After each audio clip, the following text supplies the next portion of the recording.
마가복음 16장 17절 18절 말씀, 살아계신 하나님의 말씀 받들어 읽어드리겠습니다.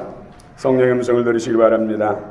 믿는 자들에게는 이런 표적이 따르리니 곧 그들이 내 이름으로 귀신을 쫓아내며 새 방언을 말하며 뱀을 집어올리며 무슨 독을 마실지라도 해를 받지 아니하며 병든 사람에게 손을 얹은즉 나으리라 하시더라. 아멘. 이제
아멘. 할렐루야.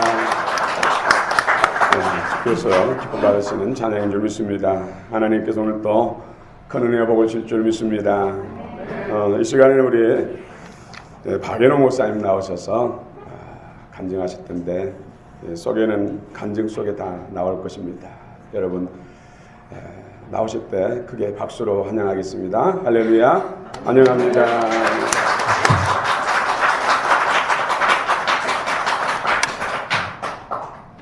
다 같이 기도드리겠습니다.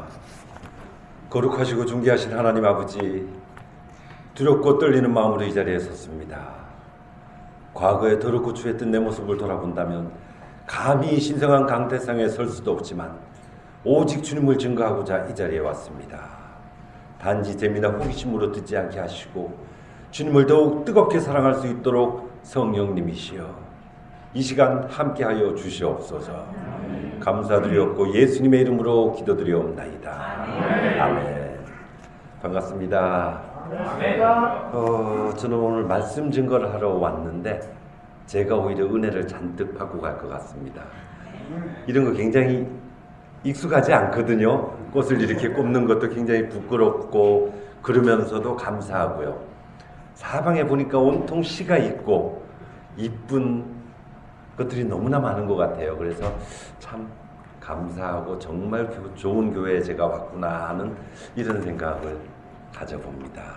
자, 어떤 사람이요 비행기를 타고 막 날아가다가 높은 데 올라갔을 때 낙하산을 등에 메고 뛰어내렸어요. 이 낙하산은 어떻게 돼야 될까요? 펴져야 되죠. 만약에 낙하산이 펴지지 않으면 어떻게 되나요? 이 사람은 그대로 떨어져서 100% 죽게 됩니다. 낙하산은요 언제나 펴져야 돼요. 그와 마찬가지로 또 똑같이 항상 펴져야 되는 것이 하나 더 있어요. 그게 무엇이냐? 저와 여러분들의 인상이에요. 인상이 펴지지 않으면 인생이 펴지지 않거든요. 아멘. 자, 낙하산과 인상은 펴져야 산다. 시작. 낙하산과 인상은 펴져야 산다. 여러분들 몇몇 분은요 이빨을 꽉 깨물고 낙하산과 인상은 펴져야 된다. 펴진 거 아니에요. 이번에는 활짝 웃으시면서 옆 사람 쳐다보시면서 말씀하시겠습니다. 시작. 낙하산과 인상은 펴져야 한다. 앞으로 살아가시면서 여러분들 인상이 이렇게 활짝 펴지시기를 축복합니다. 저는요 사람이 한평생 살아가면서 가장 중요한 것은 만남이라고 생각을 합니다. 우리가 예수님을 만나서 이렇게 천국 구원을 얻게 되었고요. 이렇게 영원히 평안하게 살아갈 수 있다는 것이 얼마나 큰 복인지 아세요? 게다가 좋은 교회를 만나고 좋은 목사님 만나고 또 좋은 교우들 만나서 이렇게 함께 신앙생활을 할 수 있다는 것이 얼마나 큰 복인데요. 그런데 저는 한때 만남이 잘못되었었어요. 예수님을 먼저 만났어야 되는 건데 저는 불행하게도 귀신을 먼저 만났어요.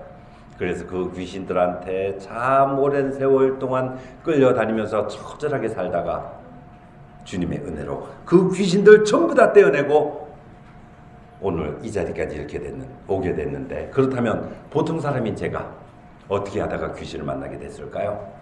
오늘은 제가 귀신을 어떻게 만나게 됐고 또 그 귀신들은 도대체 어떠한 존재이며 제가 어떻게 이겨낼 수 있었던가 하는 것을 잔잔하게 한번 말씀드려보고자 합니다. 너무나 사랑했던 제 어머니가 어느 날 갑자기 피를 토하며 쓰러지셨어요. 위암 말기.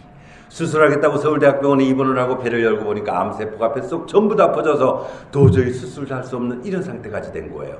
수술을 포기하고 열었던 배를 그냥 다시 덮을 수밖에 없었고 어머니는 퇴원을 하셨어요. 잘 사셔야 한 달이나 한 달 반밖에 못 사시니까 그저 살아계시는 동안만이라도 마음을 편하게 해드리라고 현대의학은 그렇게 제 어머니를 버렸어요. 하지만 우리 가족들 입장에서는 그냥 포기할 수가 없으니까 종교적인 방법들을 해보는 거예요. 그때 당시 어머니가 절에 다니셨기 때문에 우리나라에서 유명하다는 스님들 모셔다가 촛불 밝히고 향을 켜고 목탁 두들기면서 수없이 많은 날들을 불경을 외워봤지만 아무 효과가 없어요. 그래서 불교적인 방법 이제 그만두고 기독교적인 방법, 차범근 선수 안수기도에서 무릎을 낫게 했다는 이천성 목사님도 모셔봤고 그 밖에 안수기도 잘한다는 수없이 많은 목사님 모셔서 안수기도 받았지만 효과가 없어요. 급기야는 그때 당시 대통령 만나는 것만큼이나 어렵다는 조용기 목사님까지 집으로 모셔다가 안수기도 받았는데 그분 역시 어머니를 낫게 하지 못하더라고요. 우리들은 전부 욕을 하기 시작했어요. 전부 다 사기꾼이고 나쁜 놈들이다. 애초에 걸리지도 않은 불치병 암에 걸렸다고 헛소문을 낸 이후에 목사가 와서 손을 얹고 기도하는 척을 하면 다 나았다고 벌떡벌떡 뛰고 그래서 목사가 잘 먹고 잘 살고 교회가 부자가 되기 위한 사기극일 뿐이야. 이렇게 우리 가족들은 욕을 하기 시작했어요. 물론 그때 당시 몰랐지만 많은 세월이 지난 이후에 알게 됐죠. 하나님이요, 뭐가 답답하다고 믿지도 않는 제 어머니 낫게 해주셨겠어요. 암세포가 녹아내리고 기적이 일어나고 하는 것은 본인의 신실한 믿음이 있어야 되고 또 목사님의 정성을 기도가 합해질 때 이런 것들이 어우러져서 하나님 전에 도달되고 역사가 일어나고 기적이 일어나는 건데 우리는 한 번도 교회를 다녀본 적이 없었기 때문에 아무 죄 없는 교회를 욕을 하고 목사님을 욕을 했었던 거죠. 어쨌든 기독교적인 방법도 그만두고 이제는 도사를 찾기 시작했어요. 지리산 도사, 태백산 도사, 계룡산 도사, 도사들 불러다가 그들이 하라는 대로 여러 가지 비법을 다 따라해봤지만 그들 역시 어머니를 낫게 하지 못했어요. 어머니는 이제 모든 걸 다 포기하고 그냥 투병생활 하시는 거예요. 어차피 돌아가실 분이라면 병원 말대로 한 달이나 한 달 반 만에 돌아가셨으면 얼마나 좋았겠어요. 모질게도 1년 반이나 투병생활 하셨고 살과 뼈가 맞닿을 할 정도로 바싹 말라서 어머니 돌아가실 때는 고작 37kg의 몸으로 어머니는 그렇게 가셨어요.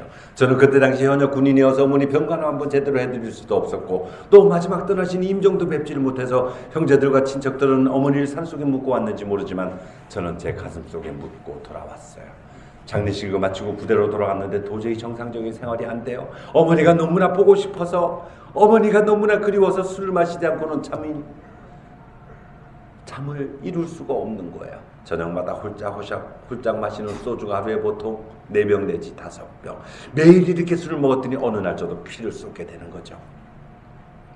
군대 의무대 입원을 했고 여러 날 동안 치료받다가 문득 천장을 딱 쳐다봤더니 세상 살아가는 게 아무런 의미가 없어요. 그렇게 사랑하던 내 어머니 먼저 저 세상 보내고 무슨 미련이 있다고 살아남겠는가. 빨리 죽어서 어머니를 만나야 되겠다 싶더라고요. 죽기로 결심을 했어요.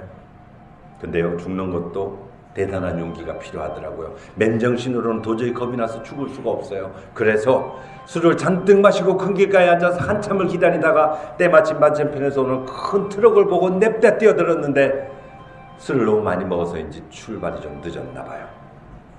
트럭은 그 브레이크 밟고 서게 되고 저는 그날 차에 치지도 못하고 트럭 아저씨한테 죽는 것보다 더 많이 맞았어요. 그리고 부대로 돌아와서 생각을 바꾸죠. 아니야, 죽어도 곱게 죽어야 돼. 차에 치여서 머리통 부서지고 팔다리 잘라주고 이러면 어쩌면 어머니가 나를 몰라볼지 몰라. 아니, 알아보신다 해도 정말 슬퍼하실 거야. 곱게 죽자 해서 약을 사 모으기 시작해요. 수면제, 신경안정제, 감기약, 기침약 잔뜩 사다가 한꺼번에 입안에 털어놓고 삼키기 시작하죠. 목구멍으로 약은 막 넘어가는데 갑자기 막내 여동생이 떠올랐어요. 우리 어머니 돌아가실 때 15살이었던 우리 막내. 만약에 나까지 죽는다면 얘가 얼마나 더 슬퍼할까 생각을 하니 도저히 죽을 수가 없더라고요. 그래, 죽는 거는 아무 때나 죽을 수 있어. 우리 동생 20살 될 때까지만 죽는 거 참자. 그리고 남아있는 약은 다 뱉어내고 자살을 포기하죠. 다음날부터 불경을 외기 시작했어요. 어머니 돌아가셨을 때 절에서 49제라는 걸 했었는데 그때 어떤 스님이 가르쳐준 불경. 오마무가바이로 천한마 하무드라마니 파드마저바라 풀어봐야 타야홈. 이게 전부인데요. 이 불경을 하루 저녁에 10,000번을 외우면 사람이 살았을 때 지은 모든 죄가 없어지고 하늘에 올라간다는 거예요. 근데 중요한 거는 숫자가 딱 맞아야 된대요. 11번 외워도 무효, 9,999번을 외워도 무효래요. 하루 종일 힘들게 군사훈련을 받고 열심히 불경을 외다가 수천 번이 지나면 저도 숫자가 헷갈려요. 에이씨, 헷갈려. 처음부터 다시 또 이렇게 불경을 외다가 또 숫자가 헷갈리면 또 처음부터 다시 이렇게 하기를 수없이 많은 날을 외워봤지만 한 번도 정확하게 10,000번을 채운 기억은 없고 10,000번을 정확히 채웠다 한들 사람의 죄가 없어지고 하늘에 가겠어요? 제가 너무나 슬퍼하니까 그저 불경을 외는 동안만이라도 슬픔을 잊으라고 그냥 하라고 그랬던 것 같더라고요. 어쨌든 불경 외는 것도 그만두고 이제 그냥 군생활을 쭉 하다가 세월은 지나서 군대를 제대하게 됐어요. 군대를 제대하고 코롱에 들어가게 됐는데 코롱에 들어갔더니 4주간 연수훈련을 받는 게 있어요. 여러 날 동안 연수를 받다가 어느 날 피곤해서 몸을 벽에 기대고 잠깐 쉬고 있었는데 분명히 제 어머니는 돌아가셨잖아요. 근데 앞에서 어머니가 걸어 들어오시는 게 보이는 거예요. 깜짝 놀라서 몸을 일으키면서 엄마. 그런데 어머니가 막 우세요. 우시면서 하시는 말씀. 먹고 싶은 거 참아가며 입고 싶은 거 아껴가며 자식 새끼 길러본들 무슨 소용이 있단 말이더냐. 내가 죽은 지 얼마나 됐다고 네가 벌써 내 생일을 잊어버려 하면서 어머니가 막 우세요. 엄마 그게 무슨 말이에요. 그리고 어머니 쪽으로 확 뛰어갔는데 없어져 버렸어요. 놀래서 수첩을 뒤져보고 달력을 찾아보고 했더니 음력 6월 열이틀 정말 제 어머니 생신인 거예요. 기가 막혔죠. 누구보다도 어머니를 사랑한다고 생각했는데 누구보다도 효자라고 생각하며 살아왔는데 어머니 돌아가시고 그 첫 번째 생신마저 잊어버리는 천하의 불효막심한 놈이었어요. 회사 연수금 뭐고 다 제끼고 밖으로 나갔어요. 음식점에 가서 숟가락을 바꾼기에 거꾸로 꽂아두고 젓가락을 반찬 위에 여기저기 옮기고 다녔더니 음식점 주인이 장사한데 죽겠는데 재수없게 미친놈 들어왔다고 막 화를 내는 거예요. 사정 이야기라고 싹싹 빌어서 어머니 첫 번째 생신은 그렇게 차려드렸고 다시 회사에 들어와서 남은 연수 기간을 마치고 본사에 배치를 받게 됐는데 저는요 그때 봤던 그 어머니가 그 당시에는 정말 제 어머니인지 알았거든요. 아니에요. 제 어머니가 아니었고 제가 최초로 본 귀신이었던 거예요. 사탄 마귀 귀신은 사람의 가장 약한 부분을 속이고 들어오거든요.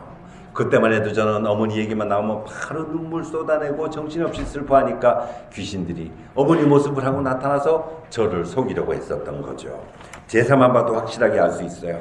제가 예수님을 믿기 전에는 집에서 제사를 할 때 제사상 뒤에 돌아가신 어머니, 6.25 때 북한에 끌려가서 돌아가신 외삼촌, 1살 때 배회하다 죽은 제 친누나, 할아버지, 할머니, 외할아버지, 외할머니, 그리고 저하고 전혀 관계도 없는 중국의 관우장비까지도 제사상 뒤에 와서 앉아있는 걸 제가 본 적이 있는데 제가 예수님을 믿은 이후에 보니까 옛날에 봤던 그 조상들은 하나도 없고 어디서 왔는지 정체도 알 수 없는 시커먼 귀신들이 제사상 뒤에 와서 앉아있더라니까요. 그제서야 알게 된 거예요. 그래, 그동안에 내가 속았던 거구나 하는 것을 확실하게 알게 됐고, 어쨌든 연수를 마치고 본사에 배치를 받고 열심히 근무를 하고 있던 중에 또다시 어머니가 궁금해지기 시작했어요. 우리 어머니 하늘에 가서 편하게 잘 계실까? 정말 거지가 와도 절대 그냥 보내는 법이 없고, 밥을 먹이거나 돈을 줘서 보내던 우리 어머니, 그렇게 착하고 선하게 살던 우리 엄마, 왜 그런 못된 병에 걸려가지고 고생하다 돌아가셨나? 하늘에서라도 편안하게 잘 계셔야지.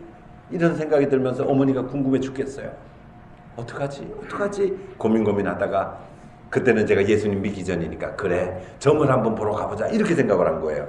그때 당시 서울에 미아리, 정릉, 신촌 연세대학교 근처에 무당집이 많았어요. 어딜 갈까 고민을 하다가, 그래도 대학 근처 무당이 조금은 더 똑똑할 거야 해서 연세대학교 앞으로 갔어요.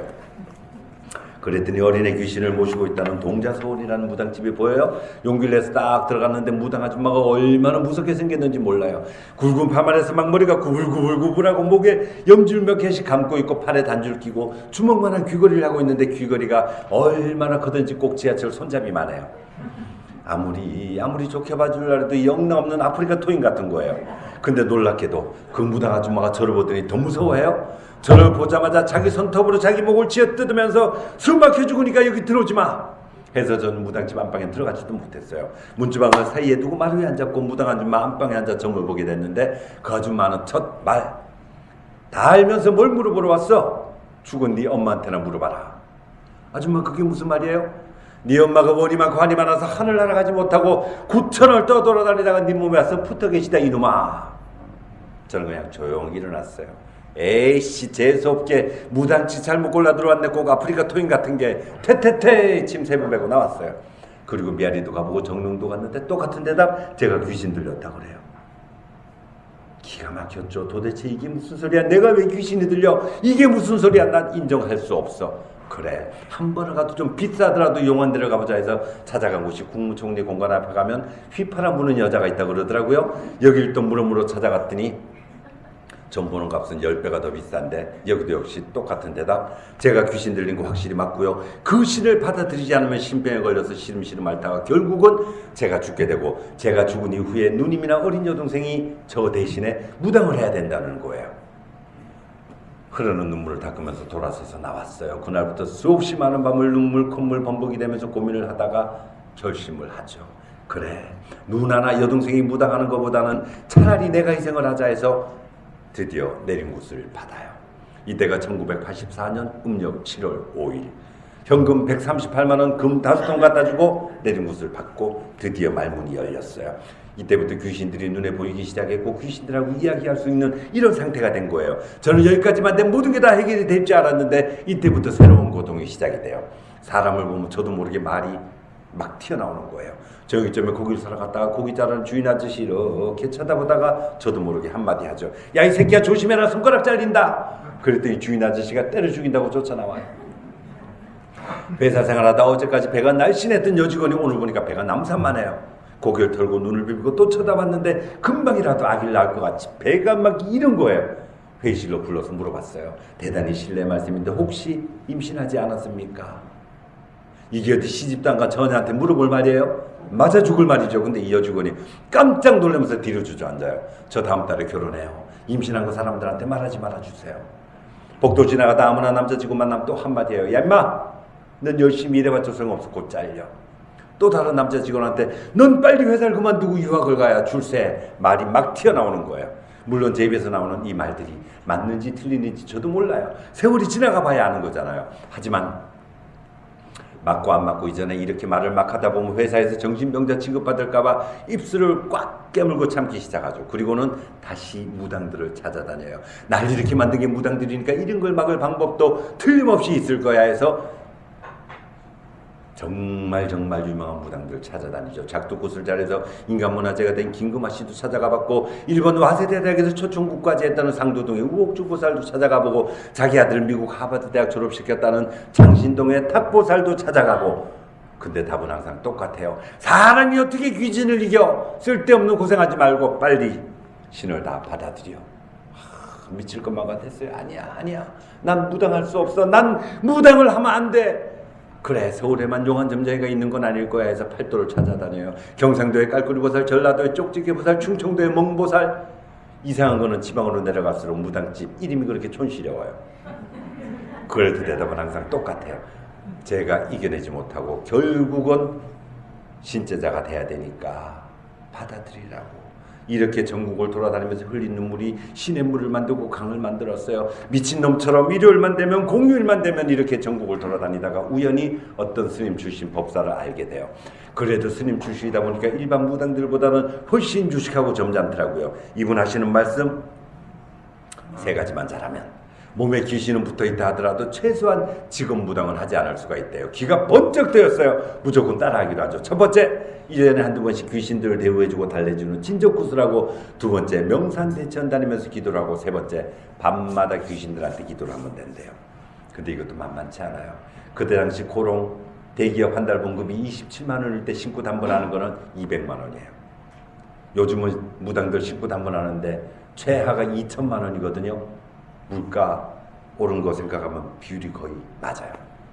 하지만 무당을 하고 싶지 않으니까 수단과 방법을 가리지 않고 악착같이 돈을 모아서 구슬하기 시작했어요. 어쨌든 10년이 넘도록 한 해도 걸리지 않고 구슬 꼭 했어요. 두 번째, 명산대천이요. 혼자 멀리 있는 산에 다니기 힘들잖아요. 길도 모르고 경비도 많이 들고. 그래서 회사 산악부에 가입을 해요.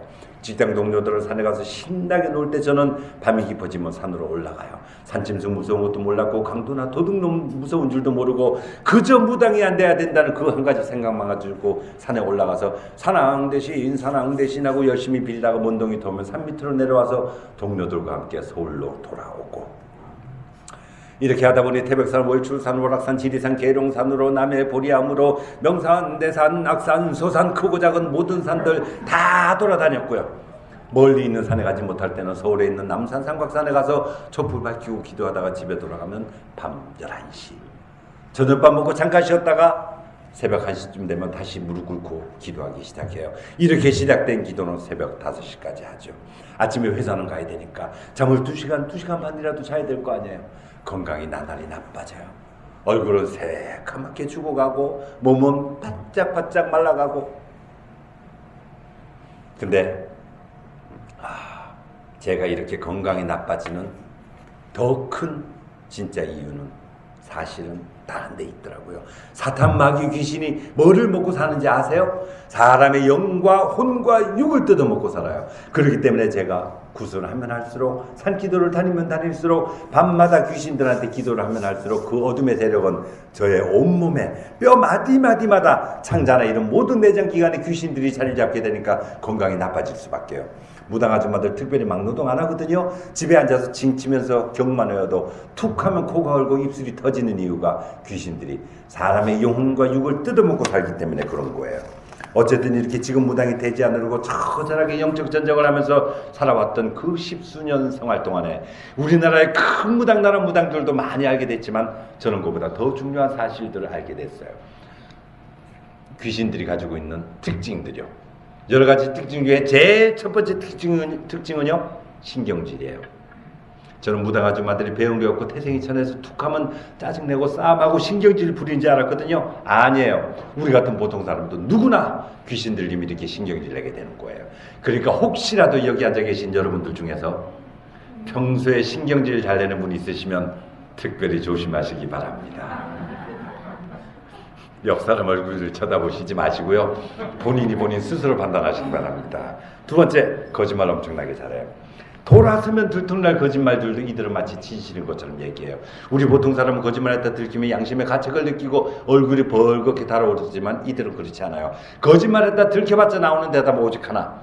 아님 말고 본인만 당당하면 되지 왜 화를 내고 그래? 이렇게 뻔뻔하게 나와요. 뻔뻔한 것도 귀신의 특징이에요. 세 번째, 남을 비판하고 이간질을 시켜요.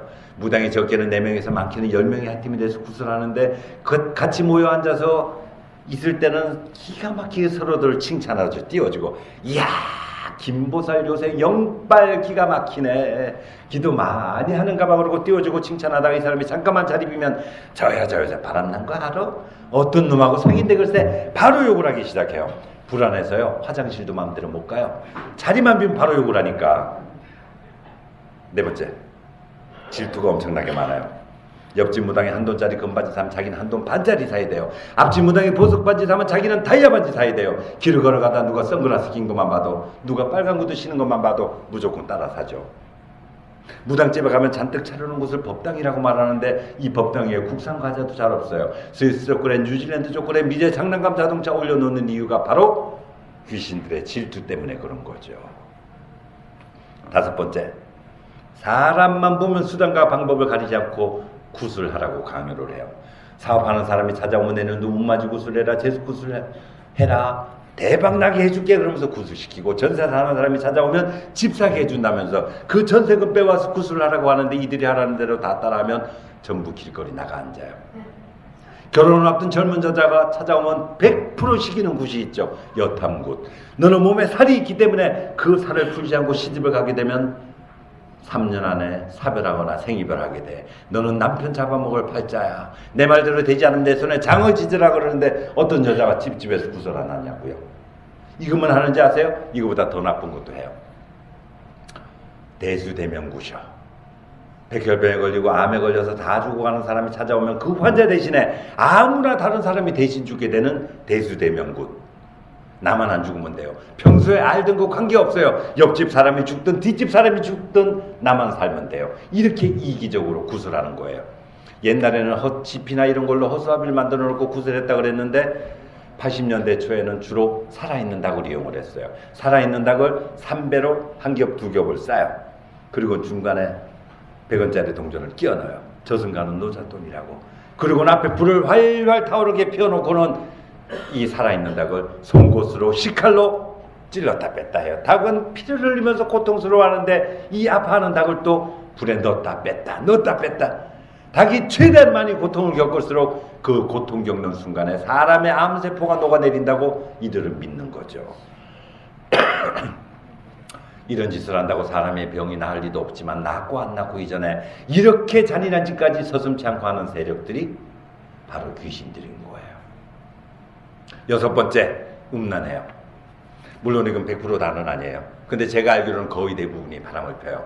처음에 무속에 들어갈 때는 깨끗한 몸이었다 하더라도 남녀가 어울려서 산기도 다니고 강기도 다니고 귀신들이 몸에 점점 들어오면 올수록 바람을 피게 되고 애인이 생기게 되는 거예요.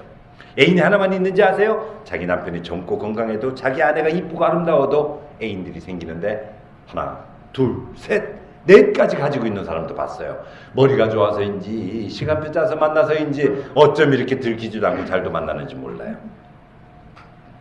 이렇게 귀신들의 나쁜 점을 알게 되면 될수록 저도 제 몸에 있는 귀신 떼어내고 보통 사람으로 살고 싶었어요.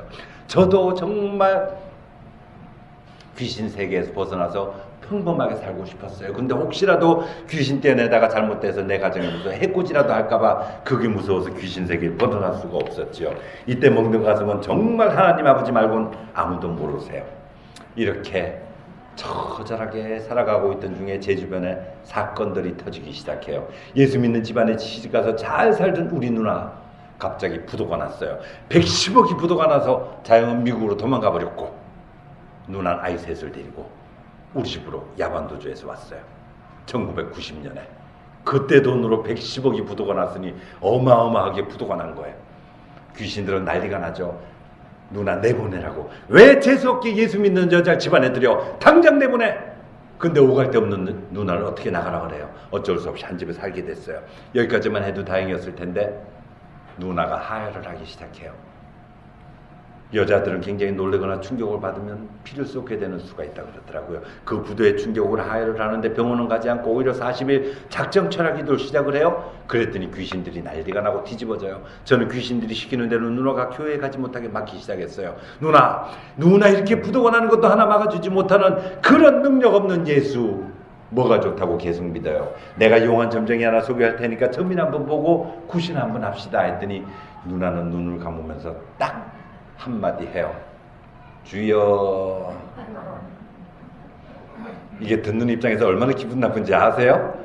약이 올라서 막 덮어봤어요. 누나 내가 진짜 이런 말까지는 하고 싶지 않았는데 이제 보니 누나 부도가 나는 게 너무나 당연하네. 아무리 동생이라도 내가 집주인이잖아. 그럼 내가 싫어하는 거 안 하는 게 세상 살아가는 법도인데 그런 거조차 모르니 당연히 부도가 나지. 막 퍼붓어요. 그래도 소용이 없어요. 그냥 누나는 주여 그럼 그만이에요. 뭔가 반응이 와야 싸움이 되죠. 누나는 날마다 철학이 들어가요.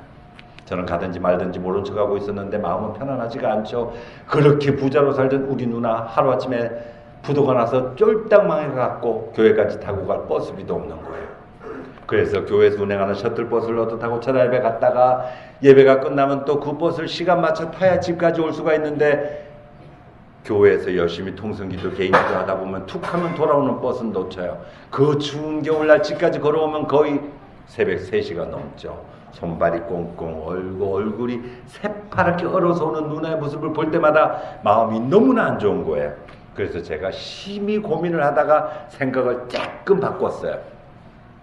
그래, 나만 교회 안에 안 들어가면 되지 뭐. 누나를 교회까지는 태워다 드려야 되겠다 이렇게 생각을 한 거예요.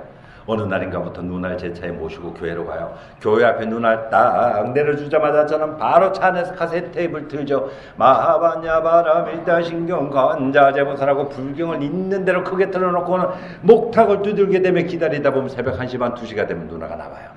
저는요 교회 갔다 오는 누나의 얼굴은 절대로 쳐다보지 않아요. 누나는 항상 눈이 이렇게 팅팅 부어왔어요. 은혜 받아서도 울었겠지만 신세 타령 팔자 타령하면서 얼마나 많이 울었겠어요. 그게 꼴보기 싫어서 저는 앞만 보고 운전을 하고 왔었어요. 매일 그렇게 울고 오던 그 누나 어느 날 하루는요 빵긋빵긋 웃으면서 와요. 누나 웬일이야 했더니 야, 나 오늘 진짜 은혜 많이 받았다. 하나님은 전지전능하신 분이기 때문에 나의 힘들고 어려운 모든 사정 알고 계시고 극복하게 해주실 거야. 하나님은 전지전능하신 분이야.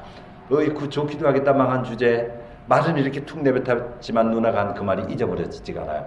모든 것을 알고 모든 것을 할 수 있는 분, 그런 분이 바로 하나님이라고. 전지전능하신 하나님, 전지전능 혼자 이렇게 몇 번 외우고 돌아왔어요. 근데 짜증이 나기 시작하죠. 믿지도 않는 예수님 때문에 밤마다 교회 앞에 가서 차 세워놓고 기다리는 게 얼마나 왕짜증인데요. 그래서 넋두리라도 하려고 제가 알던 그 스님 출신 법사를 찾아갔네요. 근데 병원에 입원을 했다 그래요. 깜짝 놀라서 병원에 한 걸음 달려가서 봤더니 다 죽게 생겼어요. 췌장암 말기, 황달도 지나고 흑달까지 와서 온몸이 머리끝부터 발끝까지 새까맣게 사람이 변했어요. 거의 이 정도 상태면 얼마 못 사시거든요. 이렇게 편찮으신 분을 붙들고 제 넋두리를 할 수가 없잖아요. 오히려 제가 그 법사님의 이야기를 듣게 됐어요. 그분이 저한테 하시는 말씀, 이복의 동생, 지금부터 내가 하는 말 잘 듣게. 내가 평생을 법사 생활하면서 귀신들을 얼마나 잘 섬겼는가. 근데 내 꼴이 이게 뭐야. 나 다 죽게 되지 않았나. 한번 나와보겠다고 병원 치료도 하면서 굿도 수없이 많이 했지만 뭐 소용이 없더라. 근데도 무당년들은 내 돈 빼먹으려고 자꾸만 굿만 하라고 하네. 근데 병원에 있는 예수 믿는 사람들은 달라. 한 번도 나한테 돈 달라 소리도 하지 않으면서 와서 팔다리도 주물러주고 침대 시트도 갈아주고 날 위해 기도해주고 심지어는 나를 목욕시켜 준 적도 있네. 그래서 말인데 나 이제부터라도 예수 믿기로 했네. 동생도 아무 소리 말고 예수 믿게. 전 속으로 생각했어요. 그래 사람 죽을 때 가까우면 헛소리 한다 그러더라. 이렇게 생각을 했는데 저는 그날 그분을 만난 게 마지막이었어요. 그분은 채 며칠이 지나지 않아서 돌아가시게 됐고 돌아가시기 전에 극적으로 병상세례를 받아서 지옥의 문턱에서 천국 구원을 얻게 됐어요. 아멘. 할렐루야. 아멘. 그분은 그렇게 천국 가셨는데 저한테는 더 무서운 사건이 기다리고 있었어요. 그때 당시 유치원에 다니던 우리 애 어느 날 갑자기 저를 보자마자 반갑게 뛰어오면서 소리쳐 물어요. 아빠 무당이 뭐야? 깜짝 놀랐어요. 너 그 소리 어디서 들었어? 아빠 우리 반에 집지하에 무당이라는 사람이 사는데 왜 어른이 맨날 둥그런 새를 두들기고 방울을 흔들고 울고 불고 단옷을 입고 벌떡벌떡 뛰고 하는데 이게 도대체 뭐하는 사람이야? 얼떨결에 툭 튀어나온 말. 무당은 귀신들하고 친하게 지내고 귀신이 시키는 대로 하는 사람이야. 아빠 그러면 무당은 나쁜 사람들이네. 아빠는 무당들하고 친하게 지내면 안 돼. 알았지? 그리고 지방으로 뛰어들어가요.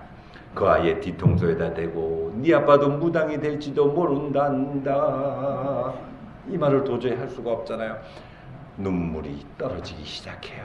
현관문을 열고 어린 놀이터에 갔는데 하염없이 눈물이 쏟아지는 거예요. 저요 내 새끼한테 무당의 자식이라 소리 남겨주고 싶지 않거든요. 나 어떡하지 울면서 고민을 하다가 그래 죽든지 살든지 간에 내 몸에 있는 귀신 한번 떼어내보자.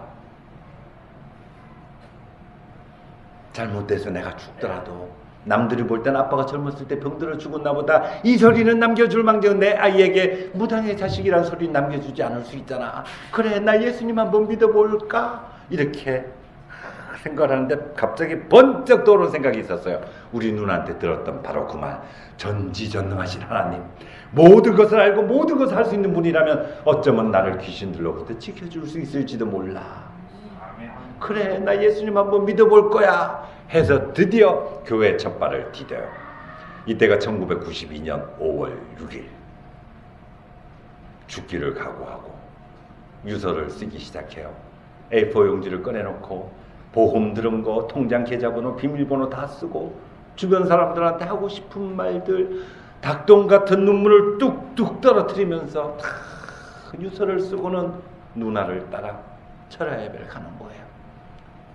저는 그렇게 무섭고 두렵고 떨리는데 야 우리 누나 어쩜 그렇게 냉정하고 못됐는지. 야 너 교회 가는 건 좋지만 내 옆에 앉지 말고 떨어져 앉아. 나 들어가면서 오른쪽으로 가면 너 왼쪽으로 가고 예배 끝나면 밖에서 만나서 오는 거야. 알았어? 그래 떨어져 앉자. 뭐 꿀 발라놨냐? 저도 삐졌어요. 누나는요 교회 딱 들어오면서부터 눈물이 흘렀거든요. 그 눈물을 보이고 싶지 않아서 떨어져 앉자고 했는데 제가 밴댕이 속이라 삐졌던 거예요. 저보다 손이니까 지금 이 연세가 70이 되신 누나인데 그때 당시 누나가 부도가 날 때 고작 40살이었거든요. 제가 이렇게 60대가 되고 보니까 여자 40에 뭐 알아요. 애는 셋이나 딸렸지 신랑은 도망가 버렸지. 너무나 기가 막히니까 교회만 오면 눈물이 쏟아지는 건데 그 눈물을 보이고 싶지 않았던 거죠. 어쨌든 누나가 쑥 들어가면서 오른쪽으로 가고 나면 전 뒤따라 들어가면서 강대상을 쳐다보고 최대한 공손하게 절을 하면서 들어가요.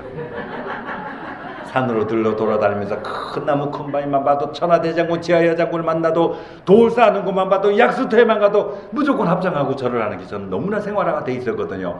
최대한 예의 바르게 공손하게 절을 딱 하고 눈을 떴더니요 한 사람도 절을 안 하고 그냥 막 들어가는 거예요. 그래서 저 처음부터 욕했잖아요. 야 예수 믿는 것들 진짜 매너 없네. 한 놈도 절 안 하고 그냥 막 들어가네. 이렇게 욕을 하고 교회로 들어왔어요. 열심히 목사님 설교 말씀을 듣고 드디어 통성기도 시간이 됐지요. 많은 사람들 폼나게 멋지게 두 팔 들고 기도를 하고 손을 모아서 기도하는데 저는 완전 자동으로 저만의 방법이 나오는 거예요. 몸이 까딱까딱거리면서 손바닥이 비벼지는 거죠. 하나님 아버지 오늘 이 시간 강림하시와 은혜를 하려 주옵소서. 비나이다 예수님 전 비나이다 하고 열심히 기도를 하고 눈을 딱 떴더니요 아까 목사님 설교 말씀 드릴 땐 분명히 제 왼쪽 오른쪽에 사람들 앉아 있었는데 어디론가 다 도망가 버리고 하나도 없어요. 그 사람들이 생각할 땐 절 이렇게 봤는지 모르지만 어쨌든 도망가지 않고 옆구리라도 쿡 찌르고 교회 처음 오셨어요? 기도 그렇게 하지 마세요 그랬으면 제가 그날로 고쳤을 거 아니에요. 이걸 얼마나 오랫동안 했는지 몰라. 지금 생각해도 얼굴이 화끈거리는데 어쨌든 그보다 더 중요한 거는요 죽기를 각오하고 교회 왔는데 예배가 끝나도 쌩쌩하게 살아있잖아요.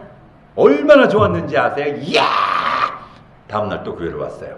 물론 귀신들이 물고 꼬집고 하기고 때리고 협박하고 욕을 하지만 저를 죽이기까지 못하는 거예요. 그래 인생만사 3-4번이야 내일 또 한 번 교회 와보자 해서 다음날 또 교회를 왔는데 여전히 저는 아무 탈 없이 쌩쌩하게 살아있잖아요. 저 다음날부터 누나를 따라서 날마다 철학기도를 다니기 시작했어요. 저 처음부터 교회 세게 다녔어요. 이렇게 쭉 교회를 다녔더니 어느 날 친구가 찾아와서 한마디 해요. 야 세례 받았냐? 세례가 뭔데? 그랬더니 그 친구 대답이 진짜 웃겼어요. 야 너한테 어렵게 설명해 좀 알아듣겠니? 쉽게 말해줄게. 하늘나라에 호적 올리는 거야 임마. 가만히 생각을 하니까 사람도 태어나면 호적 올리잖아요. 저도 왠지 하늘나라에 호적은 올려야 될 것 같은데 사실 조금 부담스러웠어요. 세례를 받으려면 교회 등록을 해야 되는데 교회 등록을 하면 어쩌다 주일날 땡땡이 치고 놀러가면 목사님 전화 올 것 같고 구역 예배 빼먹으면 그 다음 주일에 장로님 권사님 만났을 때 아이고 지난 주일에 왜 안 왔어? 이렇게 물으실까 봐 그게 부담스러워서 교회 등록을 좀 못했어요. 참 오랫동안 등록도 하지 않고 그냥 교회를 쭉 다니다가 나중에는 제가 스스로 견딜 수가 없어요. 저도 하늘나라 가고 싶거든요. 저도 먼 훗날 천국 가고 싶은 그 마음이 뱃속 깊은 것부터 꽉꽉 차올라와서 어쩔 수가 없어요. 그래서 질주 교육을 받고 교회 등록을 하고 세례 교육을 받고 우수한 성적으로 세례문답을 통과하고 제가 드디어 세례를 받게 됐지요. 와! 제가 그렇게 세대교인이 된 거예요. 할렐루야. 그리고는 새벽기도를 다니기 시작해요. 새벽기도를 가고 수요예배를 가고 금요일날 구역예배를 가고 주일날 1부 예배 드리고 2부 예배 또 드려요. 3부 예배는 커피 마시면서 놀다가 4부 예배 드리고 5부 예배 드리고 그리고 집에 가서 이렇게 누워서 빈둥빈둥 TV 보다가 왠지 허전하면 또다시 옷 갈아입고 철야 예배 가요. 저요 하루에 5번씩 예배 드린 게 한두 번인지 아세요? 저 정말 예배 드리는 거 좋아했거든요. 그렇게 하다가 어느 날 성경 공부하고 싶었어요. 목사님을 찾아뵙고 말씀을 드렸지요. 목사님, 저 성경 공부하고 싶어요. 그랬더니 우리 목사님 하시는 말씀, 급하게 서두르지 말고 기다리세요. 특별관리 대상이다. 신앙 좋은 분을 만나서 성경 공부해야 돼요. 지금도 그렇게 생각해도 제가 그 특별관리 대상이 욕인지 칭찬인지 잘 모르겠지만 전 처음부터 특별관리 대상이었어요. 그러다가 제가 하윤조 목사님이 저를 1대1로 개인적으로 성경 공부를 막 가르쳐 주시고 그런 거죠. 와, 그렇게 성경 공부를 하고요. 새벽 기도로 가고 수요예배 가고 금요 예배 가고 툭 하면 철야 예배 가고 이러면 일주일에 교회를 13번 14번도 가요. 정말 저 열심히 다녔죠. 근데 이렇게 열심히 하는 제가 주님을 만나는 그날까지 계속 됐으면 얼마나 좋았겠어요. 어느 날 갑자기 딱 떠오르는 생각, 요즘 내가 이거 미친 거 아니야? 피곤해 죽겠는데 새벽기도 왜 맨날 가는 거야? 장로도 아니면서 나 새벽기도 일주일에 한 번만 갈 거야. 매주 월요일. 오케이. 이렇게 싹 바뀌었어요. 이제 새벽기도는 월요일날 딱 한 번만 가는 거예요. 수요일날 출근할 때 성경책 챙겨들죠. 오늘 회사 끝나면 예배 드리러 가야지. 그래 놓고는 아는 사람 만나거나 어디서 연락이 오면 그쪽으로 샬라당. 금요일도 마찬가지. 출근할 때 성경책 챙겨드는 거는요, 아마도 제가 세계 1등일 거예요. 그래놓고 또 어디서 연락이 오면 그쪽으로 샬라당. 주일은 대체적으로 잘 지켰지만 그마저도 시간이 지나면서 빼먹기 시작해요. 그때는 제가 사업을 할 때니까 가진 게 너무 많았어요. 세상에 좋은 걸 너무 많이 알았어요. 친구들하고 골프 치러 가고 수상스키 타러 가고 난초 캐러 가고 영화 보러 가고 연극 보러 가고 세상에서 좋다는 거 전부 다 하면서 이제는 주일마저 한 번씩 두 번씩 빼먹기 시작하는 거예요. 그러던 어느 날 오래간만에 기도나 한번 해볼까 생각이 드는 거예요. 사무실 제 방에 문을 딱 닫고 무릎 꿇고 앉았는데 깜짝 놀랐어요. 제 주변에 귀신들이 뺑 둘러싸고 있는 거예요. 전 항상은 아니지만 무속에 10년 이상 관련되어 있었기 때문에 귀신들이 눈에 보이거나 느껴질 때가 많거든요. 저를 둘러싼 그 귀신이 갑자기 확 달려들면서 목을 조르고 머리를 물었어요. 앞에 있는 귀신이 덤비면서 얼굴을 물더라고요. 귀신이 물면 아플까요? 안 아플까요? 물려들 보셨어요? 이건 영적인 체험이기 때문에요. 사람들마다 느낌이 다르실 수가 있는데 저는 귀신이 물거나 때리면 아파요. 예를 들면 꿈속에서 어떤 사나운개가 막 쫓아와서 확 물었다고 생각을 해보세요. 깨고 나면 아무렇지도 않지만 꿈속에서는 이렇게 아픈 것처럼 느끼잖아요. 그렇게 저는 귀신들이 물거나 때리면 영적으로 아픈 걸 느껴요. 얼마나 아팠든지 바로 주먹질을 하고 박치기를 하고 난리를 쳐도 도대체 귀신이 떨어지질 않아요. 아파 죽을 것만 갖고 너무나 무섭고 두렵고 떨려서 저도 모르게 냅다 소리쳤어요. 나사렛 예수의 이름으로 명하노니 사탄 마귀는 떠나갈지어다. 얼마나 효과가 있는지도 몰라요. 그저 성령 집회 때 부흥회 때 목사님들 하시는 말씀 들었으니까 너무나 급한 나머지 저도 모르게 냅다 소리쳤는데 여기 물고 매달려 있던 귀신이 저만큼 나와서 개구리 뻗듯이 쫙 나가 떨어지는 거예요. 제가 더 놀랐어요. 이야, 환상적이네. 덤벼 한꺼번에 다 덤벼. 니들은 완전히 죽었어. 영적 전쟁을 시작해요. 예수 이름으로 이놈 뛰어내고 저놈 뛰어내고 또 다른 놈 달라들면 예수님의 피로 물리치고 그렇게 하다 보니 거의 1시간 반 2시간이 걸리더라고요. 산으로 들로 10수년을 돌아다녔으니 제 몸에 귀신이 좀 많았겠어요? 그 많던 귀신들 전부 다 예수님 이름으로 물리치고 나니 세상이 줄 수 없는 평안을 느끼면서 뜨거운 눈물이 흘러내려요. 하나님 아버지 감사합니다. 감사합니다. 저 같은 놈도 구해주시는군요. 만왕의 왕이시고 전지전능하신 하나님이라는 말이 진짜 맞네요. 하나님 아버지 감사합니다. 이런 영적인 체험들 하면서 놀라운 사실을 알게 되죠. 사탄 마귀 귀신은요, 우리가 절대로 무서워하거나 두려워할 대상이 아니고 단지 조심하고 경계할 대상이라는 거죠.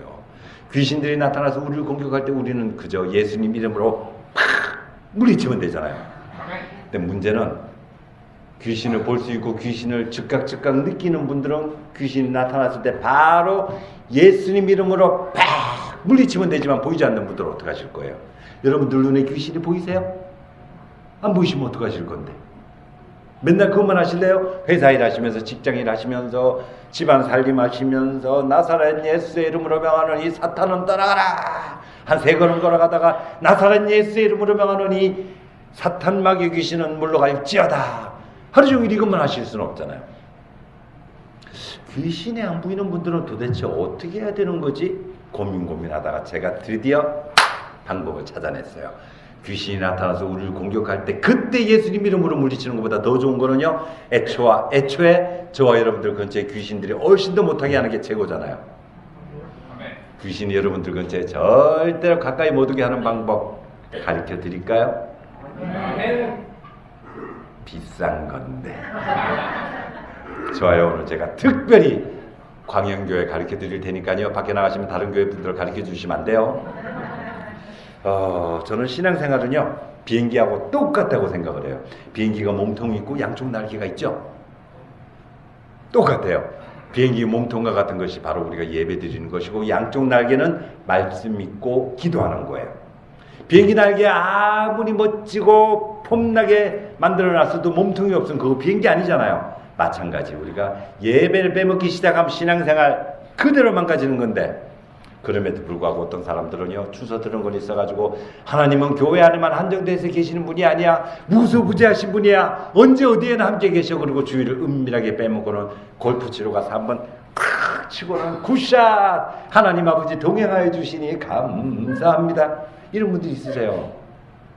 아니에요. 예배 빼먹으면 망가지죠. 또 봄에 꽃놀이 차례, 가을에 단풍놀이철이 되면 또 몸살 나시는 어르신들 계세요.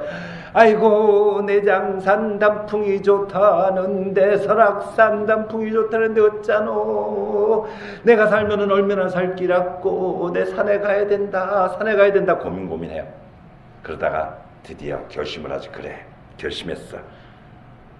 우리 담임 목사님이 성품이 좋아서 나 하루 빠져도 모른 척 계실 거야. 그리고는 은밀하게 설악산으로, 주황산으로 올라가갖고 산꼭대기에 올라가니까 믿지 않는 사람들이 야호 할 때 자기만 혼자 유별나게 쥐야, 그리고는 이렇게 아름다운 자연을 창조하신 하나님을 찬양하나이다. 아니에요. 예배를 빼먹기 시작하면 신앙생활 망가지니까 절대로 빠뜨리지 않게 되시기 바랍니다. 평소에 기도하지 않고 말씀만 열심히 읽으시는 분들이 있어요. 이런 분들 굉장히 유식해요. 똑똑하고 아는 것도 많아요. 한 번씩 잘난 소리도 해요. 근데 이런 분들 신앙생활이 재미가 없어요. 기도를 하지 않고 그냥 말씀만 읽어가지고는요, 그 크신 하나님의 사랑을 알 수가 없고, 기도를 하지 않고는 절대로 우리 주 예수 그리스도의 그 따뜻하신 임재하심을 느낄 수가 없어요. 신앙생활은 머리로만 하는 게 아니고 가슴으로도 해야 되거든요. 그와 반대로 평소에 말씀을 읽지 않아요. 기도만 열심히 하시는 분들, 이야, 이런 분들 기도 한번 시키면요, 청산유수예요. 혓바닥에 오토바이 엔진을 달아놓은 것처럼 다다다다다다 얼마나 잘하시는가 몰라. 근데 말씀을 읽지 않고 그냥 기도만 하시면 언제 사탄 마귀 귀신에게 속아 넘어갈지 몰라요. 언제 이단 종교에 빠질지 몰라요. 90년대 초에 우리나라의 서울의 망원동에 이단 사이비 종교 있었어요. 다미성교회라고. 그들은 전부 다 죽지 않고 산채로 하늘로 들려 올라간다 그랬어요. 휴거된다는 그 교주의 말에 속아서 전 재산 갖다 바치고 직장 그만두고 학교 다 자퇴하고 모여서 단체 생활하다가 그 교주가 말한 바로 그날 깨끗하게 목욕제기하고 흰옷으로 갈아입고 밤 12시 땡 할 때 전원이 팔을 쫙 들었는데 한 사람도 못 올라갔잖아요. 그 사람들이 왜 속았는지 아세요? 말씀을 읽지 않아서 그래요. 딱 한 줄만 읽었어도 마지막 나라 하늘의 천사도 모르고 아들도 모르고 오직 아버지 하나님만 아시느니라. 노아의 때와 같이 인자의 임함도 그러하리라. 이거 한 줄만 읽었어도 그런 이단 사이비 교주에게 넘어가지 않죠. 저는요, 아무리 유명한 사람의 말에도 성경에 없는 얘기하면 절대로 믿지 않아요. 근데 상대방이 하는 이야기가 성경적인지 아닌지 알 수 있으려면 제가 먼저 성경을 읽어야 되잖아요. 마찬가지 여러분들도 예배 잘 드리고 말씀 읽고 기도하시면 여러분들 근처에 사탄 마귀 귀신이 훨씬 더 못하게 되리라 믿습니다. 이렇게 쭉 신앙생활을 하다가요, 저도 전도 가고 싶었어요. 제가 처음에 평신도로 교회를 쭉 다닐 때 장로님들, 목사님들, 권사님들 하시는 말씀이 하나님께서 사람의 영혼을 기뻐하신대요. 전도를 해야 칭찬받는데요. 저도 그 칭찬이 받고 싶어서 그래, 나도 전도할 거야.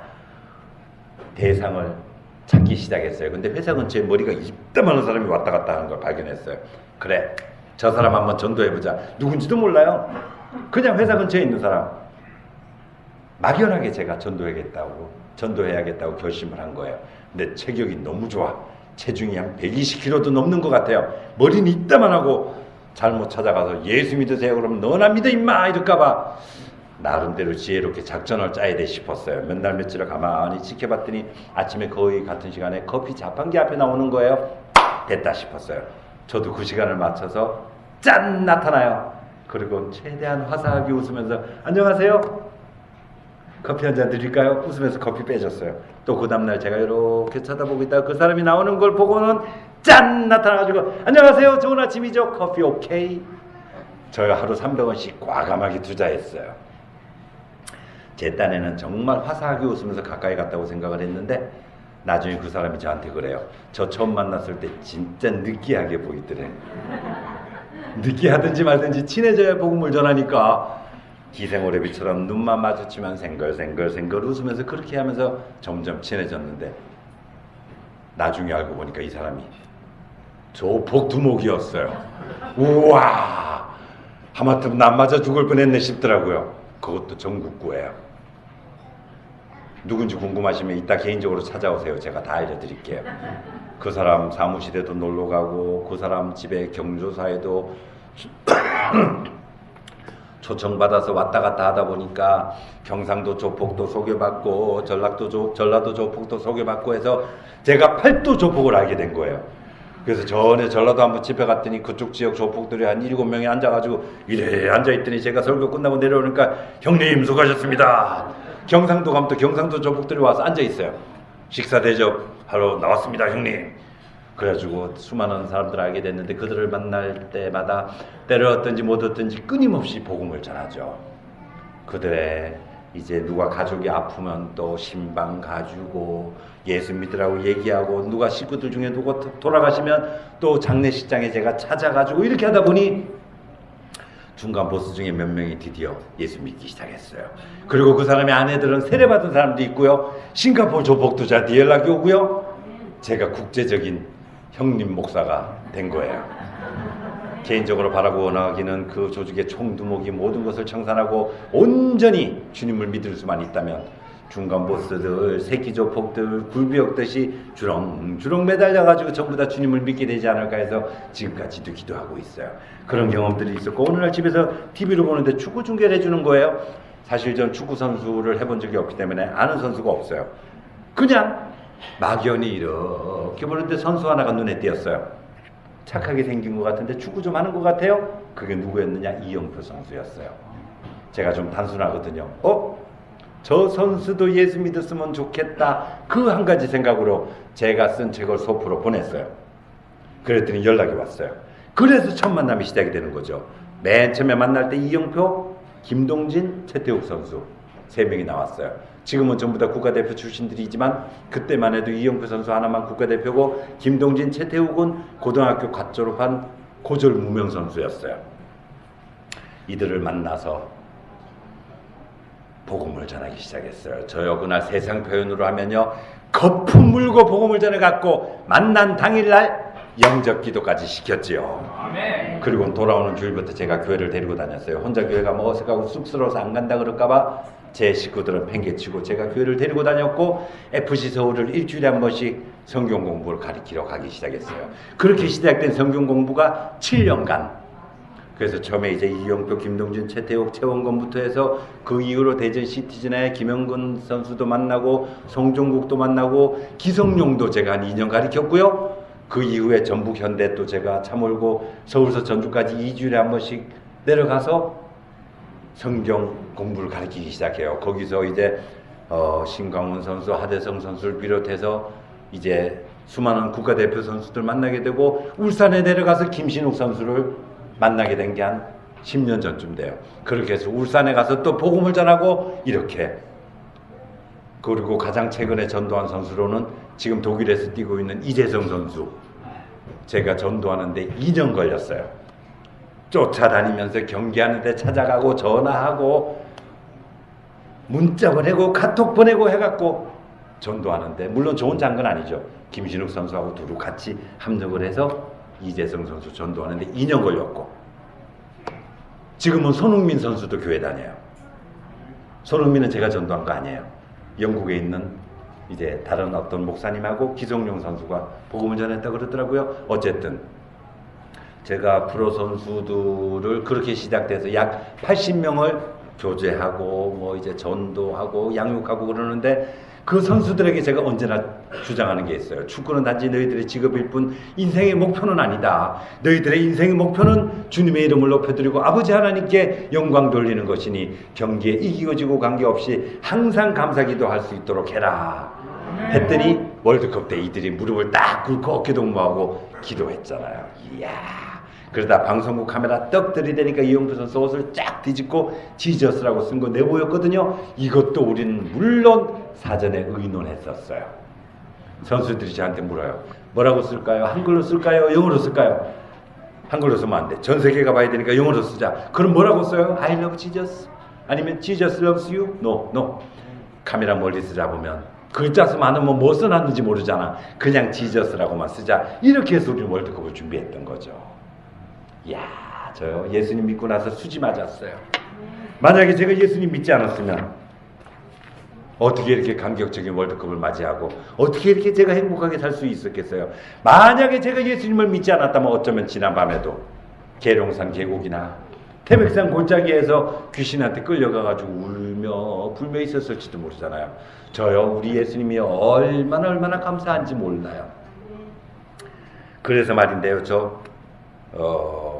솔직히 궁금한 게 하나 있어요. 여쭤볼게요. 솔직하게 대답해 주셔야 돼요.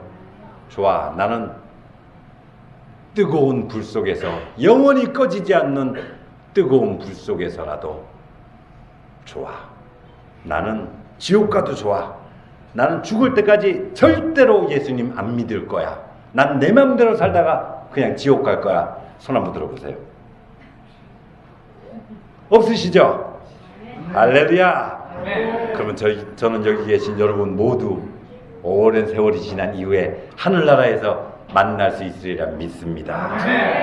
그래, 우리 그때 광영교회에서 만났었죠. 그동안에 잘 지내셨어요? 할렐루야, 반갑습니다. 이렇게 우리 반갑게 서로 인사할 수 있었으면 좋겠어요. 오늘 교회 처음 오신 분들도 분명히 손 안 드셨어요. 난 지옥 안 갈 거야 싶으신 분들은 꼭 예수님을 믿으셔야 돼요. 그렇게 되리라 믿습니다. 이렇게 쭉 신앙생활 하다가 제가 최초로 간증을 했어요.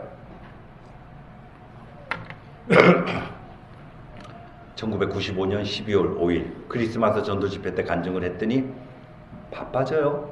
개인정보 보호 이런 거 없나 봐요. 어떻게 제 전화번호를 알았는지 막 전화 오고 사무실로 막 찾아오기 시작해요.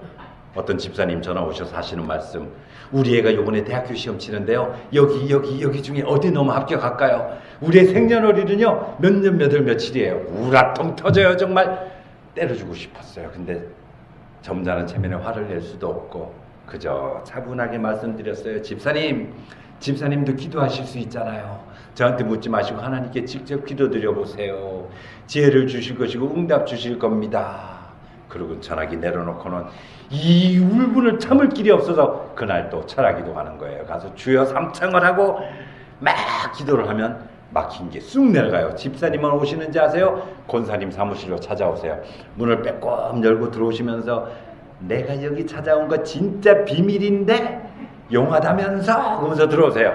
용하긴 언제 멍석 깔았어요. 용하게 왜 오셨느냐 그랬더니 자기들 시집 보내야 되는데 속궁합 좀 봐달라고. 속궁합 좀 봐주세요. 권사님 저 그런 거 보는 사람 아닙니다. 일부러 화가 난 표정, 무서운 표정을 제가 딱 주면서 돌아가세요. 근데 하나도 안 무서워하세요. 봐주기 전에 못 가네. 소파에 뻑 앉아서 안 가세요. 1시간 2시간이 돼도 미칠 것만 같았어요. 일을 해야 되는데 계속 옆에 서가지고 사주 봐줘요, 궁합 봐줘요. 제가 졌어요. 속궁합 봐드렸잖아요. 어떻게 봐드렸는지 아세요? 먼저 4가지 여쭤봤어요. 첫 번째, 두 사람 다 예수님 잘 믿습니까? 둘 다 건강합니까? 성격이 잘 맞습니까? 취미가 비슷합니까? 4가지 여쭤봤더니 권사님 고개를 까워 타시더니 다 맞는 것 같아 그러세요. 천생연분입니다. 결혼식이세요. 이렇게 제가 봐드렸어요. 예를 들어볼까요? 한 사람 예수님 믿는데 한 사람 남모호래 예교 믿어요. 궁합 맞아요? 안 맞죠. 한 사람 예수님 믿는데 한 사람 이슬람교 믿어요. 절대 궁합 안 맞아요. 그러면 취미로 말씀드려봐요. 한 사람은 산을 좋아해서 등산 가자, 꽃놀이 가자, 단풍놀이 가자 하는데 한 사람은 물을 좋아해서 낚시 가자, 해수욕장 가자, 스킨스쿠버 하러 가자. 부부간에 싸움할 수밖에 없어요. 그래서 두 사람 다 예수 잘 믿고 건강하고 성격 잘 맞고 취미가 비슷하면 이것이 바로 참된 속궁합인 걸로 믿으시기 바랍니다. 왜 이렇게 아멘 소리가 기운이 없죠? 좋아요. 그러면 이 사주팔자 속궁합 보는 게 엉터리라는 걸 제가 과학적으로 증명시켜 드릴게요. 사주팔자는요 2시간 간격으로 봐요. 자시가 몇 시에서 몇 시죠? 자시 예, 정답. 밤 11시에서 새벽 1시예요. 축시가 새벽 1시에서 3시, 인시가 3시에서 5시. 이렇게 사주팔자 2시간 간격으로 보는데 오늘날 아이들이 얼마나 태어나느냐 하면요 1초에 3명이 태어난대요. 그럼 2시간이면 몇 명이 태어나죠? 21,600명이 태어나요. 그럼 이 같은 시간에 태어난 21,600명은 사는 게 똑같아야 되잖아요. 있을 수가 없죠. 제 조카가 친조카예요. 쌍둥이거든요. 그럼 사주팔자 똑같잖아요. 하나는 지금 의사인데 하나는 전도사예요. 이래도 사주가 맞아요? 옛날에 김영삼 대통령하고 사주팔자 똑같은 사람을 PD수첩에서 찾아봤더니 서울역 앞에서 노숙자 하더라고요. 이래도 믿으시겠어요? 사주팔자가 엉터리예요. 옛날에 우리나라 저거 유행한 적이 있어요. 원정 출산. 만삭의 몸으로 비행기 타고 미국 가서 아기 낳고 오는 거 유행한 적이 있어요. 미국에서 태어나면 뭐 시민권이 생겨서 무슨 혜택이 있고 군대 안 보낼 수 있다나 어쨌든 하면서 만삭의 몸으로 비행기 타고 막 날아갔어요. 자, 미국이 지역에 따라 우리나라보다 시간이 늦고 어떻게 하다 보면 날짜도 하루가 다 바뀌잖아요. 어떤 임산부가 비행기 타고 날아가요. 뿡. 요게 날짜 변경선. 날짜 변경선 되기 전에 비행기 안에서 애기 나면 한국 날짜로 사주 보면 돼요. 날짜 변경선 지나서 애기 나면 미국 날짜로 사주 보면 되는데 만약에 이 비행기가 날짜 변경선 위를 지나갈 때 아기 낳는 중이면요. 한국 날짜로 사주 볼까요? 미국 날짜로 사주 볼까요? 볼 수가 없잖아요. 그러면 그 얘기 말고 한국, 우리나라 얘기로 따져보자고요. 88 올림픽 할 때 썸머타임이라는 거 했거든요. 여름에 1시간 땡겼잖아요. 몇 달 동안. 지금은 우리나라 썸머타임 안 하죠. 그러면 그 88년도에 태어난 애들은 그때 시간으로 사주를 볼까요? 지금 시간으로 사주 볼까요? 도무지 근거도 없는 엉터리잖아요. 이렇게 엉터리인데도 불구하고 어떤 분들은 그래요. 사주팔자 보는 건 학문이고 통계니까 우상숭배 아니야. 그러면서 평소에 믿음이 좋게 보이는 분들도 꼭 애들 시집장가 보낼 때는 철학관에 가시는 분들, 또 월드컵이나 올림픽만 하면 스포츠 신문 보시면서 재미로 보는 오늘의 운세, 투톱은 뒷뒤로 세워라 뭐 이런 거 이런 분들에게 성경 구절 하나 알려드리고 싶어요. 누가 철학과 헛된 속임수로 너희를 노력할까 주의하라. 골로새서 2장 8절. 재미로라도 절대 이런데 미혹되지 않게 되시기 바랍니다. 제가 신앙생활하면서요 정말 깜짝 놀란 사건이 하나가 있죠. 교회 안에 무당들이 있는 거 아세요? 제가 볼 땐 분명히 무당이에요. 근데 그들은 자기 자신을 표현할 때 예언의 은사를 받았다고 그래요? 이상하죠? 제가 볼 때는 분명히 무당인데 그들은 자기는 예언의 은사를 받았대.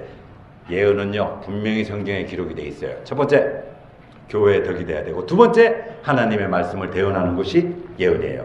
그렇기 때문에 참된 예언은 목사님께서 강대상에서 예수 그리스도를 증거하시는 것, 예수님을 선포하시는 것이 바로 예언이고요. 또 오리지널 예언은 하나님의 말씀, 성경 말씀이 예언이고요. 또 한 가지, 여러분들 중에서 신앙생활 잘하다가 시험 들고 상처받고 게을러져서 열심히 하지 않으면 구역 식구들이, 교우들이 찾아가서 다시 신앙생활 잘할 수 있도록 위로해주고 또닥거려주고 권면하는 것, 이것이 참된 예언인 것으로 믿으시기 바랍니다. 누가 감히 사람의 앞날을, 누가 감히 사람의 기둥화복을 얘기하라 그랬어요. 이거 전부 다 점이에요. 제가 우리나라 청양에 집회를 한번 하러 갔더니 그 교회, 정말 솔직하게 말씀드려도 되죠? 그 교회 목사님이 저를 은밀하게 부르시더니 한 말씀 하세요. 요새 교회가 부흥이 잘 안 돼서 그러는데 혹시 터가 나빠서 그런 거 아닌지 기도 한번 해보세요. 우와, 그냥 하고 싶은데 참아야 하느니라 그러고 이제 돌아온 적이 있는데, 아니에요. 예언이라는 건 그런 게 아니에요. 하나님의 말씀, 예수 그리스도를 증거하는 거, 또 서로 간에 교우들 간에 권면하고 위로하는 거, 이런 게 참된 예언이죠. 이 예언의 은사 있다는 사람들이 대부분 교회 망가뜨려요. 내가 기도해보니까 우리 교회 장로님들 영빨 없어서 큰일 났네. 내가 기도해보니까 지금은 아파트 내놓을 때가 아니야. 아파트 가보는데, 이런 게 무슨 예언이에요? 이런 사람들 교회 망가뜨려요. 우리의 입술을 오직 주님의 이름을 높여드리고 아버지 하나님께 영광 돌리는 데만 사용하게 되시기 바랍니다. 더 웃기는 거는요, 한 번씩 집에 들어오는 광고 전단지, 오라 보라 느끼라 단 한 번의 기도로 백혈병이 낫고 암세포가 녹아내리는 기적의 동산, 은혜의 동산, 뭐 이런 거 전단지 보신 적 있으실 거예요. 귀신을 쫓아내는 축사 집회를 한다, 신유 집회를 한다, 광고 전단지 막 와요. 이거 위험해요. 저는요, 신앙생활하면서 철칙이 있어요. 인격이 함께하지 않는 영성은 차라리 없는 게 낫다 하는 거예요. 이런 광고 전단지 보고 찾아갔을 때 그 사람들이 인격적인지, 귀신 들리지 않고 올바른지, 사생활은 똑바른지, 이런 거 어떻게 알고 머리 대고 안수기도를 받아요? 안수기도는 누구한테 받느냐? 여러분들이 다니시는 바로 이 교회 박원일 목사님께 안수기도 받는 거예요. 기도원을 가시고 싶으시면 꼭 목사님께 여쭤봐야 돼요. 이단인지 아닌지 여쭤봐야 되고, 또 영적으로 검증된 곳이라 하더라도 기도원 가면 꼭 지켜야 되는 거, 그곳에서 그저 예배드리고 말씀 있고 기도만 하고 와야지, 그 기도원에서 만난 사람들에게 이것저것 귀를 기울이거나 미혹되면 안 돼요. 기도원 가면 18번이 뭔지 아세요? 40일 기도하고 내려가면 하늘이 열리고 응답받으리라. 오늘날 같이 바쁠 때 40일 기도하고 내려오면 아마 직장에서 잘려 있을걸요? 신앙생활하면서 일어날 수 있는 크고 작은 여러 가지 문제점들 전부 다 여러분들이 다니시는 바로 이 교회, 광영교회에서 해결받으시기 바랍니다. 믿는 자들에겐 이름 표적이 따르리니 곧 그들이 내 이름으로 귀신을 쫓아내며 새 방언을 말하며 뱀을 집어올리면 무슨 독을 마실지라도 해를 받지 아니하며 병든 사람에게 손을 얹은 즉 나으리라. 은사자들에게는 이런 표적이 따르리니 아니에요. 믿는 자들에게는 이런 표적이 따르리니, 여기 계신 여러분 모두가 예수님 이름으로 귀신을 쫓아낼 수 있고요, 여러분 모두가 병든 사람에게 손을 얹고 기도하면 낫게 할 수 있으리라 믿습니다. 은사는 사모하시되 절대로 은사자들은 찾아다니지 않게 되시기 바랍니다. 이렇게 신앙생활 하다가 정말 제 인생을 송두리째 바꾼 사건이 일어났어요. TV 보다가 선교에 눈을 뜨게 됐어요. 무작정 TV 한 번 보고 무작정 비행기를 타고 남태평양에 날아갔어요. 무작정 무려 15시간이나 비행기를 타고 남태평양에 간 거예요. 주변 사람들은 전부 다 저한테 미쳤다 그랬어요. 원래 알던 사람들도 있는 것도 아니고 텔레비 한번 보고는 미쳤다고 남태평양을 가냐? 근데 저는 원주민들이 보고 싶었어요. 만수만 입고 뛰어다니는 그 원주민들이 보고 싶었어요. 근데 원주민 또 보면 뭐 할 거예요, 제가? 외국인들이 보면 저 한국 원주민이잖아요. 근데도 남태평양에 간 거예요. 가서 원주민들 돌아보고 참 안타까운 건 많이 느꼈죠. 여자애들이 12살, 13살만 되면 애기를 낳기 시작해요. 길을 걸어가면 불러요. Hey man, $15 오케이? 한국 돈으로 1,500원, 2,000원에 몸을 팔아요. 또 걸어가다 보면 누가 옷을 잡아당겨요. 휙 돌아보면 남자 어른들이 마약을 손에 내밀어요. 마약 사라고. 얼마나 위험하고 나쁜 일인지도 모르고 그저 먹고 살아야 된다는 이유로 몸을 팔고 섹스 산업에 관련돼 있고 폭력 조직에 들어가고 마피아에 가담하고 마약을 거래하고 이렇게 살아가는 그들의 모습을 바라보면서도 제가 그들을 위해 살 수 있는 게 아무것도 없다는 게 전 너무나 안타까웠어요. 제가 남태평양에 열흘 20일 가가지고 뭐를 얼마나 하고 오겠어요. 그저 눈물만 펑펑 쏟고 돌아왔어요. 그러면서 수없이 많은 생각을 하는 거죠. 난 앞으로 인생을 어떻게 살아야 될까? 주님은 내가 어떻게 살길 바라실까? 수없이 고민하다가 남태평양에 몇 번을 가면서 확실하게 알게 된 거는 우리 모두는 주님 안에서 한 가족이 되어야 된다는 거. 그리고 또 한 가지 주님이 우리에게 주신 지상명령, 예루살렘과 온 유대와 사마리아와 땅끝까지 이르러 내 증인이 되리라. 땅끝이 어디일까요? 남미 정글이요? 아프리카 사막이요?